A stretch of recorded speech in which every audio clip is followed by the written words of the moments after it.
আল্লাহর পয়গম্বরের জীবন ইতিহাস আর রাহিকুল মাকতুম পড়ে দেখবেন, ইতিহাসবিদগণ বলেন শুধু আল্লাহর পয়গম্বরের এই চরিত্রটুকু দেখে যেই মানুষগুলো, মক্কার মানুষগুলো যাকে হত্যা করার জন্য, শহীদ করে দেওয়ার জন্য যারা চক্রান্ত করছে, আল্লাহর পয়গম্বর তাদের সম্পদ ফিরিয়ে দেওয়ার জন্য চিন্তা করছেন, প্রতিশোধ গ্রহণের ফিকির নয়। শুধু এই মন মানসিকতা দেখেই ওই সময়ের অনেক ইতিহাসবিদ যারা ইসলাম বিদ্বেষী ছিল, ইসলাম গ্রহণ করে ফেলেছেন। সুবহানাল্লাহ। এটা ইসলাম। দিনের কাজ যে করবে তার উপর জুলুম হবেই। আমার আপনার চাইতে আল্লাহর পয়গম্বর কোন ছিলেন দামি? পৃথিবীর সবচাইতে উত্তম মানুষ ছিলেন উনি হক কথা বলেছেন বিধায় তার উপরে জুলুম চাপিয়ে দেওয়া হয়েছে। আজকের বর্তমান সময়ের আলেম ওলামাগণ যারা হক কথা বলে, মূর্তি পূজার বিরুদ্ধে কথা বলে, তাদেরকে ধরে ধরে জেলে পড়া হতো।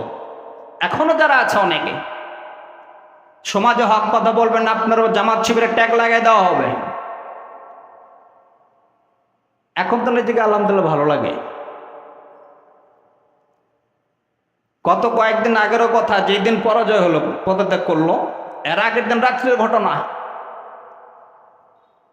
হুজুর সাবধানে দেখেন, কথা যাই কিছু বলেন সাবধান বলেন। কেন? আপনাকে আজকে ধরে দেওয়া হবে। কেন? আপনি কি করেন? জামাত করেন, শিবির করেন। আপনি দিনের কথা বলা, হক কথা বলেছে বিদেয়ী কাজগুলো যারা করেছে, এদের ভিতরে ওই সময় আবু জেহেলের ভিতরে কোনো পার্থক্য নাই, কোনো পার্থক্য নাই। সাবধান, আবু জেহেলের যেই পরিণত হয়েছে, আলেম ওলামাদের বিরুদ্ধে হক কথা যারা বলবে এদের ঠিক একই পরিণত হবে, একই অবস্থা তৈরি হবে, সমাজে মৃত্যুর পরে তৈরি হবে।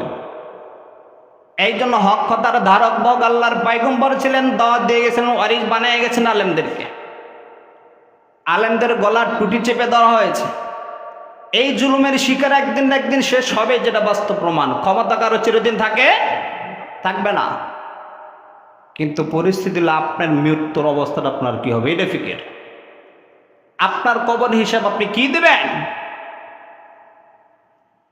আপনি যেখানে যাইতেন লাল গালিচার সংবর্ধনা দেওয়া হতো আপনাকে, ক্ষমতা শেষ, আপনার কেন বাবার মূর্তি শুদ্ধ মানুষ এখন লাইতেইতেছে। এই জীবনের কি ফায়দা? এদের যারা চামচামি করেছেন ওই ক্ষমতায় ভাবতেও পারে নাই যেটা চেঞ্জ হবে। এদের চিন্তা ভাবনা ছিল আমাদের যে ক্ষমতা আমরা পেয়েছি সারা জীবন আমাদের এটা থাকবে। ফিকিরও করে নাই কখনো যেটা অধঃপতন গেলে আমার কি অবস্থা হবে। কিন্তু ইসলাম, আল্লাহর পয়গম্বরকে যারা ঘর থেকে বের করে দিয়েছেন, বাপদাদার ভিতর থেকে তাড়িয়ে দিয়েছেন, জাদুকর বলেছেন, জুলুমের স্টিম রোলার চালানো হয়েছে তার উপরে, মক্কা বিজয় হওয়ার পরে আল্লাহর পয়গম্বরের প্রথম ঘোষণা, এই 15 জন ব্যক্তি যারা আছে এদেরকে যারা সবগুলোকে মাফ করে দিলেন। সুবহানাল্লাহ। 15 জন ব্যক্তি, এদেরকে ছাড়া বাকি যারা আছেন তোমরা সব নিরাপদ। যারা আবু সুফিয়ানের বাড়িতে আশ্রয় গ্রহণ করো তোমরা নিরাপদ, আমান। নির্ধারণ করে দিয়েছেন আল্লাহ রসুল, এই জায়গাতে যারা অবস্থান করবে এদেরকে মাফ করে দিলাম। আল্লাহ রসুল সাধারণ ক্ষমা ঘোষণা করেছে। সুবহানাল্লাহ। এই চরিত্র, এটা ইসলামের চরিত্র। আজ অব্দি ইসলামের ধারক বাহক যারা কার উপর কোনো প্রকার জুলুম করে নাই, করবেও না। সাধারণ ক্ষমা ঘোষণা করলেন শুধুমাত্র 15 জন ব্যক্তি ছাড়া। কারা? এদের ভিতরে ওই সমস্ত লোক ছিলেন যারা ওই সময়ের সাংস্কৃতিবিদ ছিলেন। এখন বর্তমানে যারা সাংস্কৃতিবিদ যারা আছে আমাদের, বিশেষ করে নাস্তিকবাদে যারা চিন্তা চেতনা বসবাস করে, এদের বক্তৃতা অনেক জায়গাতে বলা যায়। পেপার পত্রিকায় সেদিন পড়তেছিলাম, একজন বলতেছে এই যে মেয়েদের ধর্ষণের পিছনে দায়ী যারা আছে, বিশেষ করে ওয়াজ মাহফিল, নওয়াজুবিল্লাহ, যারা ওয়াজ মাহফিল আছে এরা দর্শন করে, কথা কয় না। ওয়াজ মাহফিল দিনে কথা যারা শোনে এরা দর্শন করে কোনো সময়। ওই সময়ের যারা সাংস্কৃতিবিদ ছিলেন এদের ভিতরে একজন ছিলেন ওয়াহশী, যিনি ইসলাম গ্রহণ করেছেন ওই সময় মক্কা বিজয়ের দিন।